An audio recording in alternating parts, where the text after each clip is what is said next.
I'm a 35-year-old office worker and my husband Kevin, who is 6 years older, and I have been married for 9 years. Right now, due to some reasons, I'm living with my mom. Let me explain how I ended up in this situation.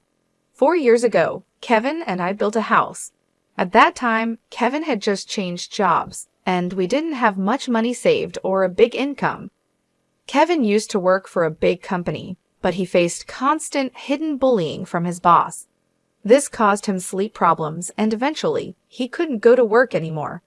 He saw a psychiatrist, took a break for about 3 months, but when he didn't get better, he quit his job. After that, we got by on just my salary. Kevin didn't work for 3 months, but slowly started to feel better. He began eating and sleeping well again, and his psychiatrist was pleased with his quick recovery. My cheerful, loving Kevin was back. He then started looking for a new job. His experience at the big company helped, but finding a job was hard because he left his last job due to mental health issues. During this time, we found a small company that needed him. The salary was about 4/3 of what he used to make, but he was happy to be working again. He said it was much better than being without a job, which made me happy. This job was also in the field he wanted to work in. We wanted to have children, but it was clear that life would be tough if I stopped working, so I continued working. I also loved my job, and we decided not to have children at that time, since it was just the 3 of us. Our life was peaceful until my mother, Sarah, was paralyzed in a car accident and needed a wheelchair to get around. My dad had passed away when I was in middle school, and Sarah had been living alone since then. Our family home was old and not suitable for a wheelchair with many steps. Kevin then said, "I'm worried. Let's live together." Sarah and I were surprised, but I appreciated Kevin's unexpected kindness. Since Kevin had just changed jobs, we were unsure about the future, but we decided to apply for a mortgage. As we expected, it was tough to get a loan because Kevin hadn't been at his job for long. However, we were determined and didn't give up. After trying with several mortgage companies, we finally found one that worked with us and approved our loan. We bought our dream home, which I had always imagined filled with the smell of wood, thick wooden beams on the ceiling, custom storage spaces, a kitchen tailored for my height, and spacious cypress flooring. Importantly, it was a single-story, barrier-free house, perfect for living comfortably in a wheelchair. We were excited as the house was being built and visited the construction site every day. When our carefully designed home was finished, it had a large yard where my mom, who now seldom went outside, could enjoy sunbathing. However, there was a catch with the land. It was given to us by Kevin's grandfather, who adored Kevin. Kevin's family wasn't wealthy, but when his grandfather was diagnosed with cancer, he started to distribute his assets, giving us the largest plot of land. It felt like winning the lottery, but the land was just a 10-minute walk from Kevin's family home. When we told them my mother would be moving in with us, Kevin's sister laughed and said, "Why is your mother moving in too? How shameless is your family?" Kevin's mother told me marrying someone different like you would bring trouble. She also harshly said it was terrible for her son to have to care for an old person and called me a curse. Even then, Kevin stood up for my mother and me. He said the land was a gift from his grandfather and no one should complain. Kevin's mother and sister are really mean. It's amazing that Kevin, who is so kind, comes from that family. He's like a beautiful flower that grew out of mud. Kevin always says his family shows him how not to be.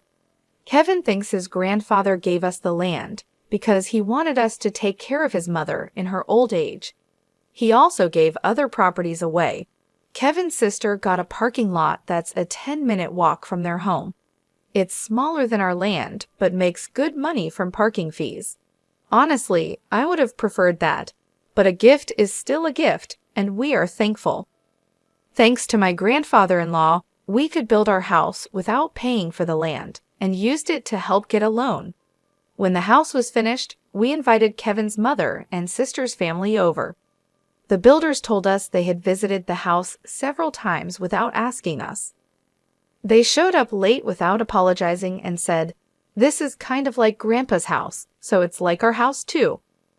Kevin's sister came in with muddy shoes and said the house smelled nice and didn't need air fresheners. She and her husband walked around with muddy shoes, ignoring the slippers we offered. When I suggested they use slippers, she laughed and said it was too much trouble and we could just clean the floor. The visit was uncomfortable from the start, and they didn't bring anything with them. When they saw my mother's room, which is spacious and sunny, Kevin's mother said she would like that room. My mother's room is like a duplex, with its own kitchen, almost a second living space. "I want to live here," said my mother-in-law during the third point of her conversation. She then told my mother, "You were lucky to have that accident, weren't you? Thanks to being paralyzed, you moved from that old shack to this nice house. Isn't that a lucky turn of events?" My mother said nothing but looked very sad. I was really angry inside, but before I could say anything, Kevin spoke up. "What did you just say? There are things you should and shouldn't say. It makes me question your humanity. I can't even believe you're part of my family. You're the worst. Apologize now," Kevin demanded firmly. Whether they were amused or not, my mother and sister-in-law glared at me. Then my sister-in-law angrily asked Kevin, "What's this all about? It's a total turn-off. It's not cool to invite people over and then be rude to them just because you built a house. You think you can act superior." The mother-in-law chimed in, "My son messed up by marrying you. You're a jinx." Kevin didn't stay silent. "Enough is enough. This mess started because of your rude comments. You said the accident was a good thing and called my wife a jinx. I will not forgive that." The mother and sister-in-law looked frustrated by Kevin's strong response. Then my mother, who had been watching everything, said with regret, "It's okay. I am here because of the accident, and it's true I moved from a rundown house to this beautiful one. Your son has always been kind to me. Thank you." Perhaps feeling guilty, the mother and sister-in-law left, giving me a nasty look. My mother then apologized to Kevin.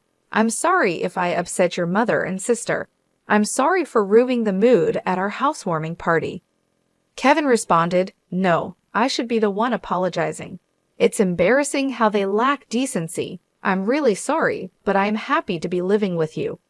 Please understand that." With that, my mother started to tear up. Since we live near Kevin's parents' house, the neighbors all know us well. They've known Kevin since he was a child and are very kind to us. 4 months have passed since that day. We were finally settling into our new home, and my mother started to smile more when I received an unexpected call from home. While I was at work, we rarely get calls from home, so it surprised me. My bad feeling was right. My mom, sounding very upset, called to tell me something awful. Kevin had collapsed at work. I was shocked and spoke to my boss right away, then rushed to the hospital. On the way, I tried to stay calm by imagining that Kevin would be okay when I got there, joking around like always. But when I arrived, it was a shock to see him with so many tubes attached to him. We had planned to go to a movie that weekend. The doctor told me Kevin was in critical condition and might not wake up. I felt like I was in a movie. I couldn't even cry. Despite my prayers, Kevin passed away.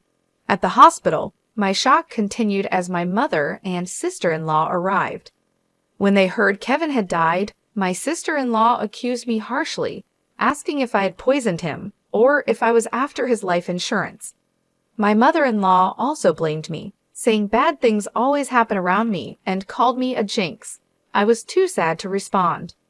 Then my own mother arrived in a caregiver's taxi, crying over Kevin's death, which finally made me cry too.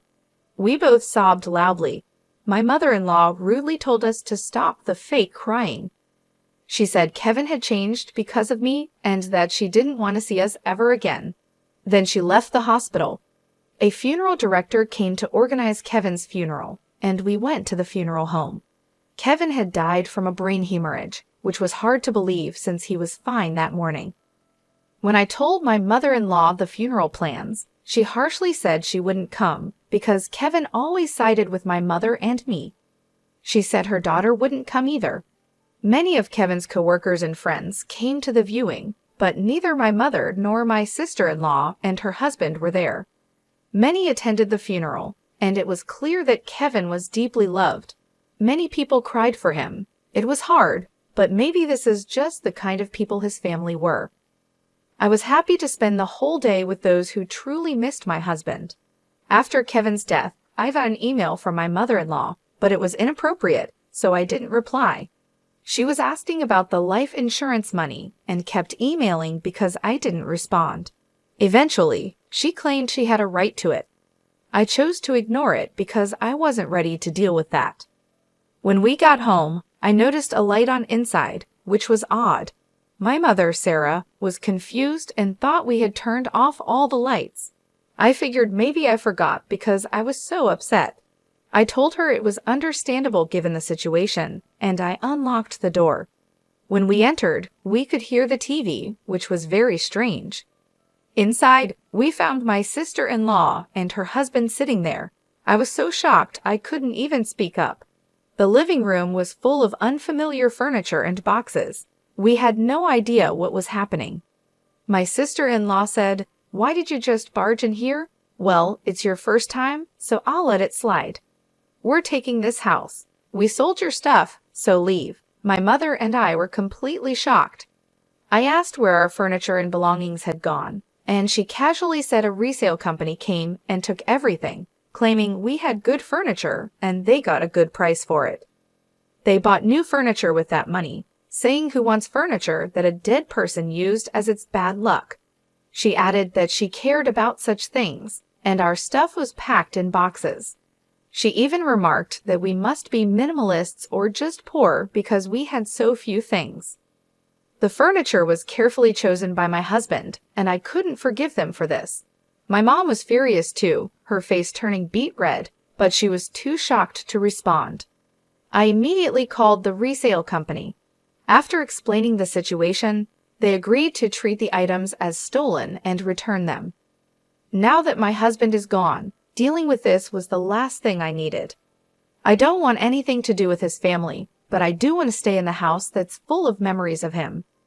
While I was wrestling with these feelings, my mother quietly said to me, "What do you think Kevin would say if he were here now?" "He might say we should leave. I'm sure he would." Kevin often mentioned, "It's good to spend time with people who understand you. But there are some people who will never understand, no matter how much you try. It's a waste of time dealing with those people." He was actually talking about his own mother and sister. I realized that if we stayed, his family would keep interfering. Acting on impulse, I signed a lease for an accessible apartment. My mom was surprised by how quickly I made that decision. I asked the resale company to hold onto the furniture for a few days, and it was moved to our new apartment 3 days later. In exchange for moving out, I made my mother-in-law and sister-in-law promise to cut ties with us. So a new life began for just my mother and me in the apartment.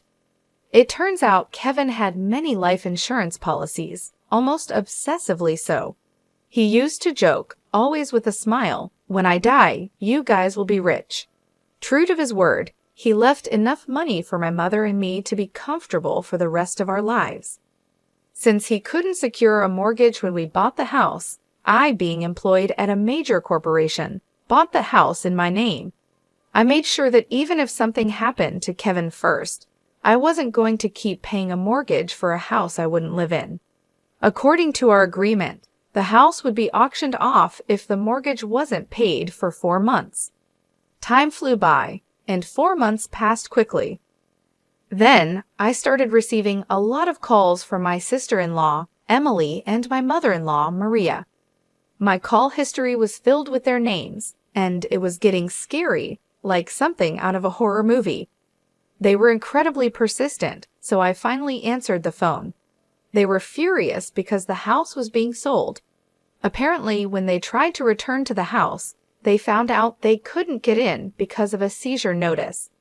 Emily and her husband had moved out of their apartment since Kevin passed away, and Emily had also quit her job.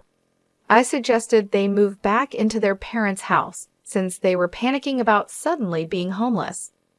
Surprisingly, Maria had gotten so caught up in gambling that she couldn't keep up and had sold her own house.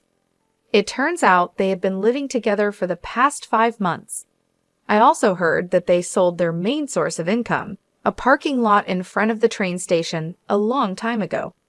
Now, Maria and Emily's family are completely homeless. When Maria said, "I'm sorry for everything. Let's get along. Can you lend me some money, please?" I replied, "I think it's best if you stay away since I'm a jinx. We're strangers now that we've severed ties." Maria was quiet after mumbling weakly. In my mind, I was thinking, who's the real bad luck charm here? Then, when I said I wouldn't lend them a single cent, Emily, who had been listening next to Maria, shouted, "You devil! Bring us the money right now."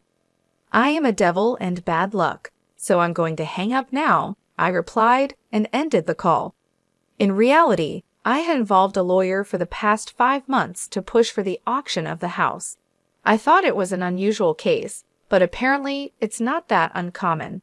The house was sold without any major issues, giving our family a moment of peace. We plan to find a new home with the money Kevin left us. Since it's just my mother and me, we don't need a big house. We'd rather prioritize security as 2 women living together. So I chose a condominium with minimal noise disturbance. I remember something my husband always said when we built our home. People can get energy from the sun. So let's create a place where the mother-in-law can enjoy her hobby of reading in the garden without feeling self-conscious. With those words, he had made a spacious courtyard for her. So I looked for a condo with a large balcony where she could enjoy her coffee and read. It's smaller than our previous home, but the room is spacious enough to house the furniture my husband proudly chose. The piece of land that was gifted to us by Kevin's grandfather was expansive, and the house sold for more than expected. With that money, we're moving forward. I recently bought a luxurious condominium with exceptional security features, a choice I'm sure would have comforted my always cautious husband, Kevin. The peace of mind that comes from living in such a secure place is invaluable, especially after the tumultuous experiences with my in-laws. Life has taken a dramatic turn since Kevin passed away. Amidst my grief, I've been dealing with the fallout from his family's actions, which, frankly, has been draining. Following the auction of the house, Kevin's mother, Maria, and his sister found themselves without a place to live. Despite their desperate attempts, including trying to borrow money from neighbors, they couldn't secure any financial assistance and ended up in public housing. Living in public housing, they continued their old habits, causing disturbances that have started to concern the community. For instance, they recently had a barbecue on their small balcony, an act that left many locals in disbelief, given the limited space and safety concerns.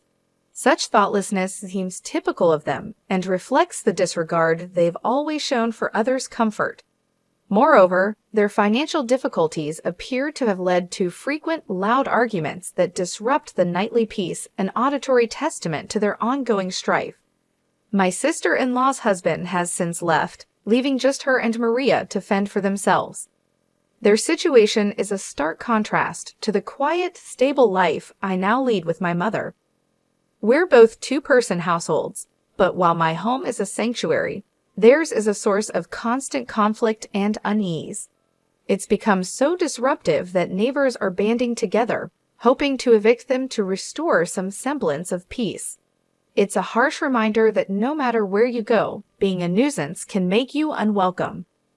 Reflecting on these events, I realize how the phrase, "what goes around comes around," rings true. My goal is to live quietly and peacefully, distanced from the embarrassing turmoil associated with my former family. I believe Kevin watches over us, perhaps with mixed feelings about the chaos his family continues to perpetuate in contrast to the tranquility he loved during his life. As I move forward, my focus is on living a life that causes no trouble to others. I want to honor Kevin's memory not just through words, but through actions. He always advocated for a life well lived, surrounded by people who bring joy and understanding. Despite the unfortunate family dynamics he left behind, I'm committed to building a life filled with positivity and peace. The decision to buy this condominium wasn't just about finding a new home, it was about creating a haven where my mother and I could feel safe and secure. The quiet, the order, and the absence of drama allow us to enjoy each other's company and focus on the things that truly matter. It's smaller than our previous house, but every corner of this new space is cherished, every moment of silence savored. I've learned a lot about resilience and moving forward. The memories of Kevin, filled with love and laughter, inspire me every day. They remind me of the importance of living authentically and compassionately, ensuring that his spirit of kindness is carried forward. Living well is perhaps the best tribute I can offer to a man who gave so much and asked for so little in return. In this new chapter, amidst the serenity of our chosen sanctuary, I am determined to live not just for myself, but in a way that would make Kevin proud.